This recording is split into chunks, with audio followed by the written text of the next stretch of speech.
In the heart of the Odua kingdom, beneath the shadow of the blood moon, the air was thick with the scent of burning flesh.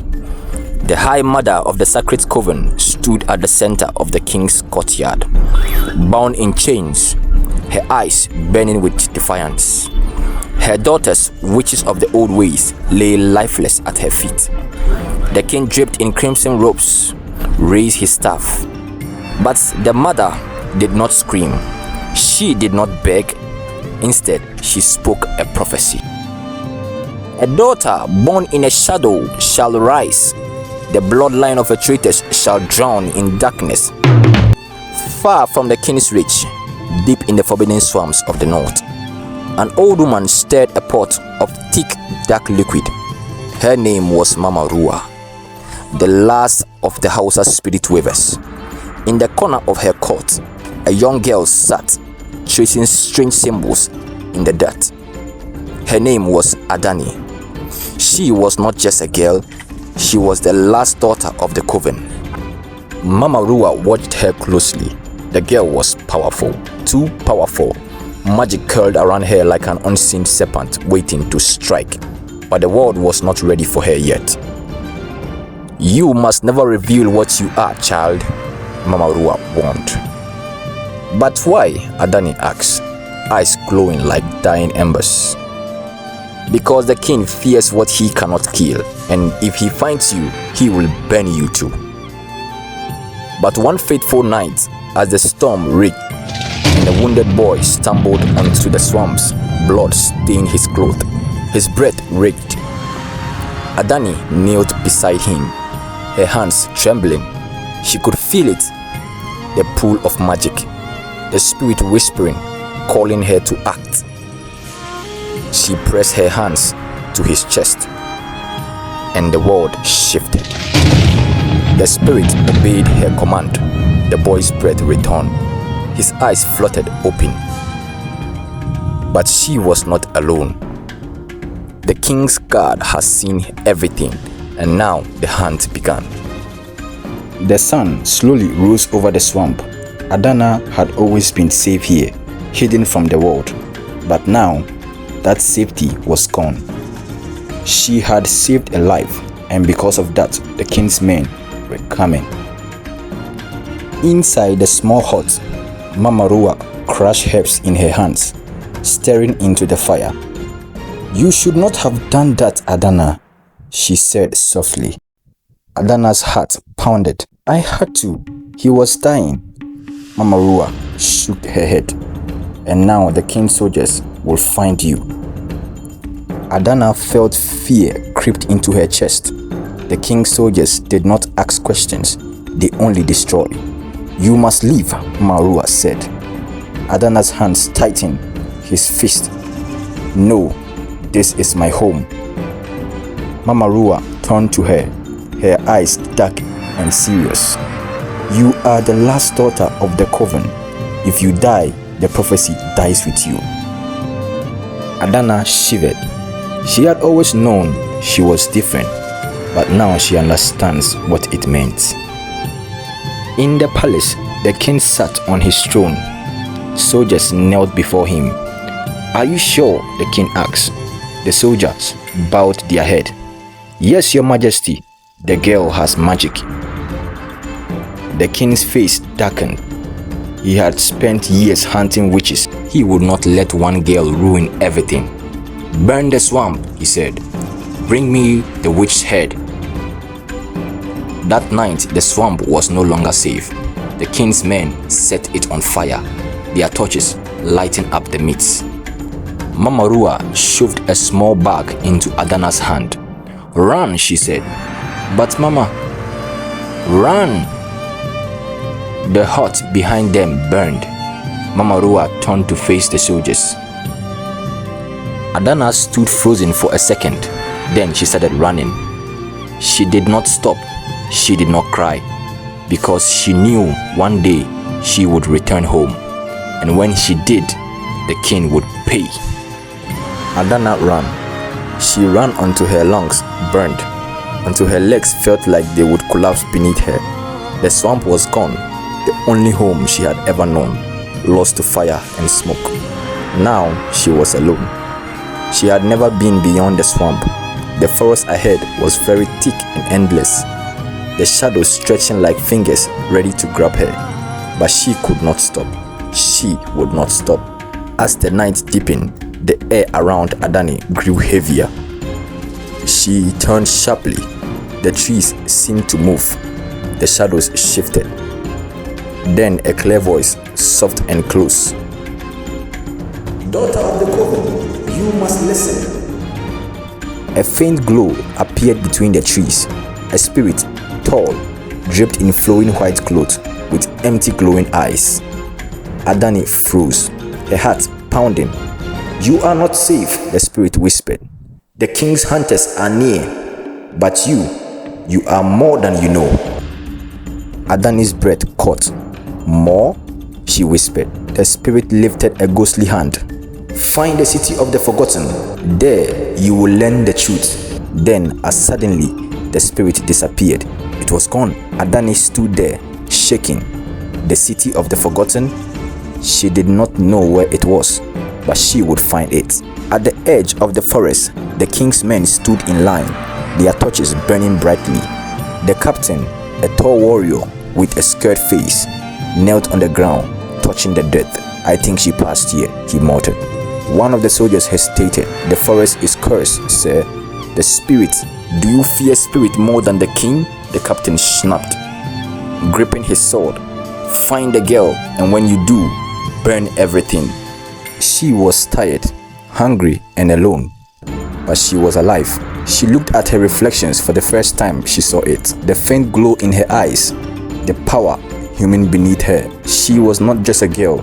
She was the last daughter of the Coven, and she was not yet done. Adanne walked for hours. The trees whispered around her, their twisted branches blocking out the sun. She did not know where she was going, only that she had to keep moving. She stopped. Something was watching her. Slowly, she reached out for the small dagger around her waist. "Who is there?" she whispered. For a moment, there was silence. Then a figure came out from his hideout.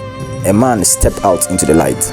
His skin was like the color of the earth, his eyes sharp and golden like lion. He wore a warrior's tunic made of woven cloth with symbols of protection.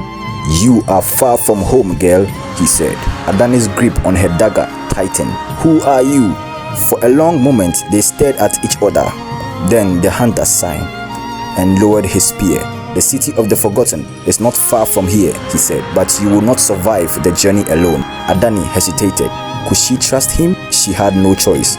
"Then show me the way," she said. Back at the palace, the king stood in his balcony, watching his men burn down another village to the ground. His patience was getting out of hand. It was at night. Adanne and the hunter reached the edge of a cliff.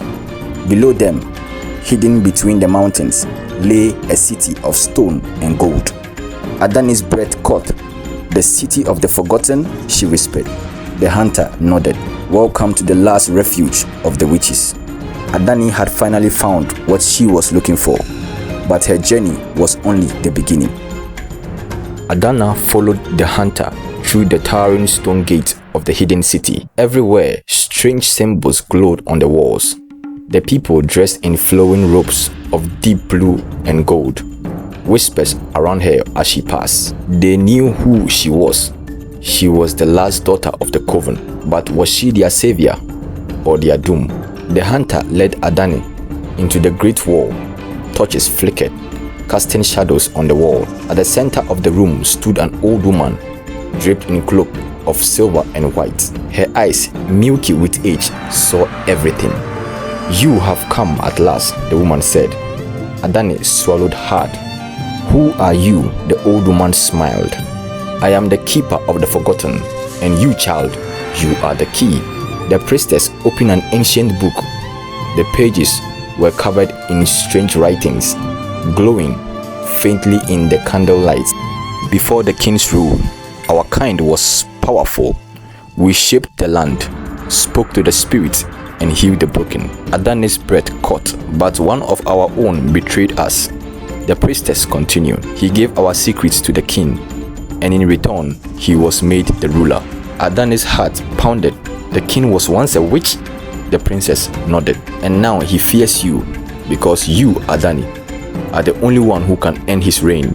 But before Adanne could speak, a young boy rushed into the room. The king's hunters are near, he cried. The princess turned to Adanne. You must decide, run or fight. She has lost everything, her mother, her sisters, her home. Now the king wanted to take the last thing she had left, her destiny. But will she run or fight? The hidden city was no longer silence. Warriors sharpened their blades, witches whispered incantations into the wind, and the air was thick with tension, crackling with magic. Adanne stood at the heart of all. She was no longer just a runaway, she was a warrior now. I will face the king, yes, but I won't do it alone. The priestess stepped forward. Then, it's time you learn the powers that flows in your blood. Adanne knelt inside an ancient circle, the stone beneath her warm with old magic. The priestess traced symbols on her forehead with crushed herbs. You are the last daughter of the Coven, the priestess whispered. Call upon your ancestors. Adanne closed her eyes. Darkness, then light. Darkness, then light. That is all she could see. A vision of her mother appeared to her. Her sisters, they stood before her, their hands outstretched. Take our hand, child, her mother's voice whispered. Take our power and end the king's reign. Adanne gasped as magic surged through her veins. Her hands glowed with fiery light. She was ready. Outside the city, the king's army had arrived. Hundreds of soldiers, torches blazing. At the front, the king sat on a black horse, his serpent staff glowing with dark magic. Burn it all, he commanded. Before the fire could spread, a figure stepped forward. Adanne, her eyes blazing like a molten gold. Her hands crackled with untamed energy. The soldiers hesitated. She is just a girl, one muttered. Then Adanne raised her hands. The sky darkened, the earth trembled. She was no longer just a girl. She was the last daughter of the Coven, and she carries such tremendous power. And now the battle for the throne had begun. The king's army charged, swords clashed, arrows flew. The air was thick with smoke and fire. But Adanne did not move. She stood at the city gate, her golden eyes burning. Then she raised her hands. The king's men staggered. Their torches were snuffed out, their banners ripped off from their own poles. Dark shadows slitted out, forming a monstrous creature with glowing eyes and a razor-sharp claws. Did you think you could defeat me, child? The king sneered. I was born of magic far older than you. The creatures lunged. Adanne braced herself. This was no longer just a battle. This was war. The creatures were fast. Their claws sliced through the air, barely missing her. Adanne fought back, flames bursting from her hands. But for every monster she burned, another took its place. It was like a movie. She was losing ground. No, she whispered. Then a voice echoed in her mind. You are never alone, my child. Her ancestors were with her. Adanne's body pulsed with new energy. Her skin glowed, covered in golden tribal markings. Her hair lifted in the wind. She was no longer fighting alone. She was fighting with the strength of 10,000 witches that came before her.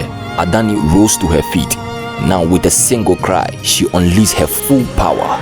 The soldiers fell back, shielding their eyes. Even the king's grip on his staff tightened. For the first time, he looked afraid. Adanne pointed at the king. This end tonight. The final battle had begun. The battle continued. The king and Adanne stood across each other, one draped in dark power, his serpent staff glowing, and the other bathed in golden light, the spirit of her ancestors flowing through her veins. Then, flames shadow clashed in the skies, twisting battles for dominance. The earth trembled beneath them. This was no longer a war of sword. This was a battle of gods. The fist of the serpent staff, dark in magic, swelling violently. The king smirked. You are strong, child, he said, but you do not know the cause of true power. Dark power shot from the earth, wrapping around her arms and legs. She gasped. The king stepped forward. I was once like you, full of fire and hope, but fire burns out. He raised his staffs, and now you would kneel before me. Adanne screamed. Pains surged through her body.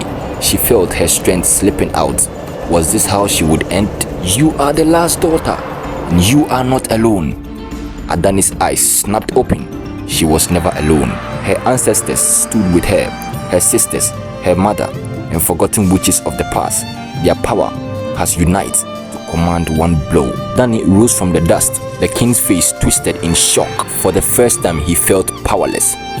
This is for my mother, she whispered.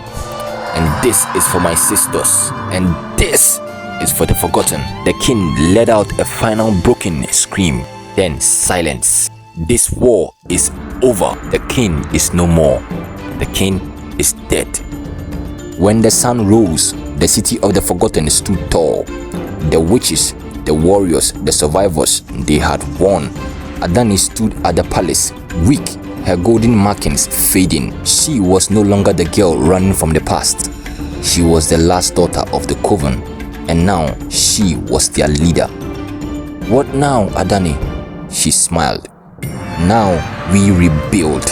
Adanne, she is a true warrior. She fought for her people. She was the last descendant of the Coven, and she would help her people to rebuild what they have lost. If you like this story, please like, share, and comment for more amazing stories like this. Thank you.